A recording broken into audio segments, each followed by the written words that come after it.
E essa semana nós tivemos o Dia Mundial do Alzheimer, data em que marca a necessidade de defesa, conscientização da sociedade sobre a importância da prevenção, diagnóstico precoce, bem como do apoio e suporte aos familiares e cuidadores das pessoas que vivem com Alzheimer. Uma doença que, no geral, afeta pessoas com mais de 65 anos. A nossa repórter Sulamita França conversou com um especialista para saber mais dessa doença que atinge a tantos brasileiros. A doença do Alzheimer tem como característica a perda da memória, a fala e a noção do espaço e tempo. A doença do Alzheimer é uma doença degenerativa, progressiva e irreversível. A doença do Alzheimer não tem cura, mas se tratada, pode amenizar os sintomas. E sobre esse assunto, a gente vai conversar com a neurologista doutora Fabiana Veloso, que está com a gente hoje. Doutora Fabiana, muito obrigada por estar com a gente presente aqui, tirando as nossas dúvidas. Então, vamos direto ao assunto. Doutora Fabiana, responde para a gente, o que é o Alzheimer? Como você já disse, o Alzheimer é hoje a doença neurodegenerativa mais comum no mundo.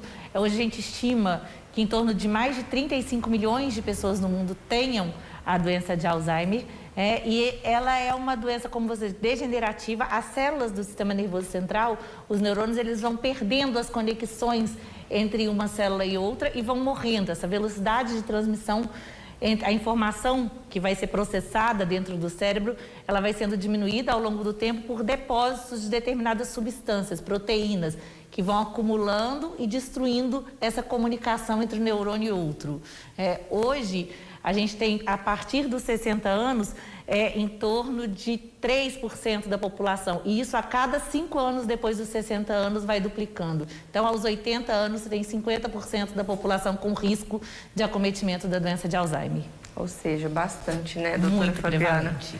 E fala pra gente, quais são os sintomas dessa doença? Então, a família tem que estar muito atenta, que como disse um professor meu da época do início da residência, o idoso com Alzheimer, ele esquece que esqueceu. Ele esquece fatos recentes, ele esquece que recebeu um recado, onde deixou um determinado objeto, mas ele começa a ter dificuldade na realização das atividades da vida diária. Isso é o mais importante, dificuldade no pagamento de contas, de se perder na rua, um trajeto que era muito comum e realizar tarefas que eram muito comuns no dia a dia. Um advogado que fazia uma petição, uma coisa com muita facilidade, começa a errar, ele administrava as medicações com facilidade, agora passou a ter dificuldade nisso. Então, a dificuldade na realização das tarefas do dia a dia é o que a família mais tem que estar observando. E aí, conta pra gente, quais são os estágios, as fases dessa doença? Então, a gente tem, a princípio, 3 fases. A fase inicial, que o paciente ele começa a ter uma perda de memória, mas ele tem uma percepção de que ele ainda está... Ele lembra, mas ele está tendo uma dificuldade, ele tem percepção. Na fase intermediária, ele não tem, ele começa a ter uma dificuldade que a família passa a assumir todas as atividades do dia a dia dele. Banho, remédio, comida, ele esquece de fazer essas atividades. E a fase avançada, ele já começa a ter um prejuízo físico mesmo, de locomoção, dificuldade de deglutição, alterações comportamentais graves e já com dependência total da família ou do cuidador. E aí, doutora Fabiana, a gente quer saber qual é o tratamento para o Alzheimer. Então, ela é uma doença crônica, a gente não tem cura para a doença de Alzheimer. Hoje a gente tem medicamentos, orais, que são medicamentos que vão melhorar o comportamento e diminuir a velocidade de progressão da doença. É uma doença que teria um curso extremamente, talvez, rápido e sempre evolutivo. A gente vai diminuir essa curva da doença, não curar. Outras coisas que são importantes são os tratamentos não medicamentosos, que são a atividade física, o estimular uma atividade constante para o paciente, uma rotina, que vão tentar diminuir a progressão da velocidade da doença. Muito obrigada, doutora Fabiana, por esclarecer para a gente esse tema que é tão importante. Obrigada a vocês pelo convite. Elias, a gente volta com você.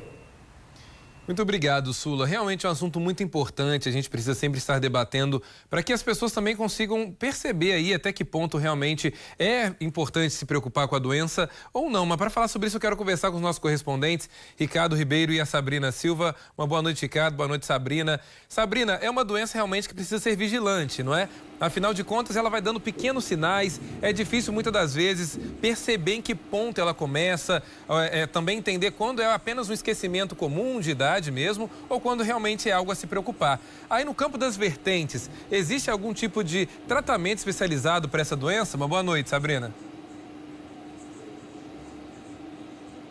Oi, Elias. Boa noite para você, boa noite para todos que assistem ao Diverso em Rede. Bom, a informação que a gente tem basicamente complementa o que a doutora acabou de falar nesse vídeo que nós assistimos sobre ser uma doença degenerativa, uma doença que não tem cura, mas existem tratamentos e alternativas para amenizá-la.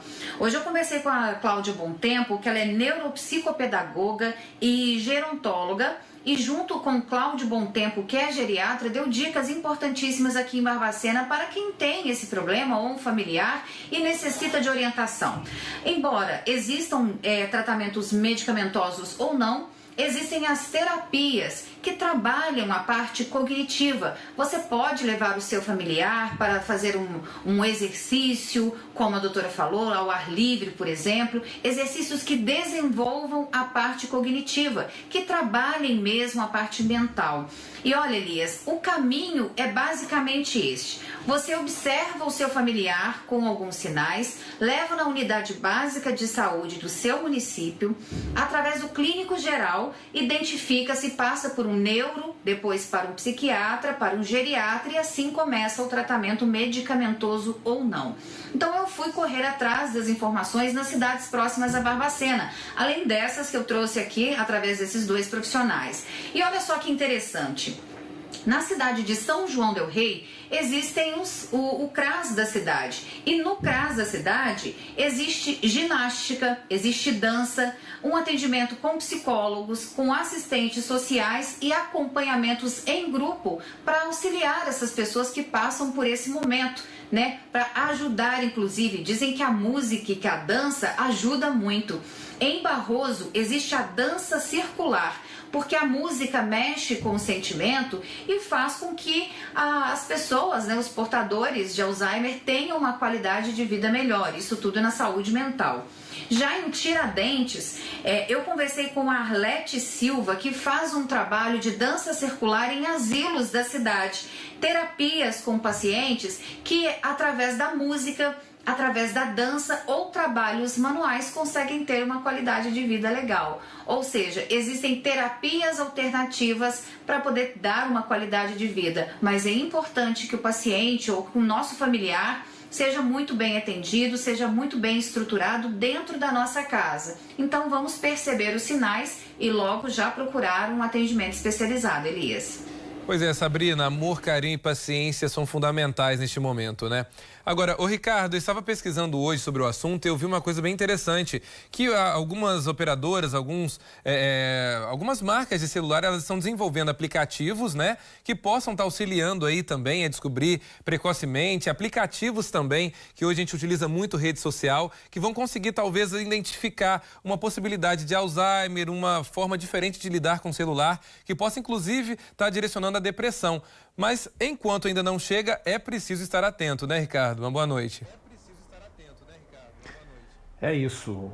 Boa noite, Elias. Boa noite a todos. Exatamente, né? Esses cuidados que precisam ser tomados para melhorar a qualidade de vida, já que essa doença ela é degenerativa, como foi bem explicado aí nesse tema.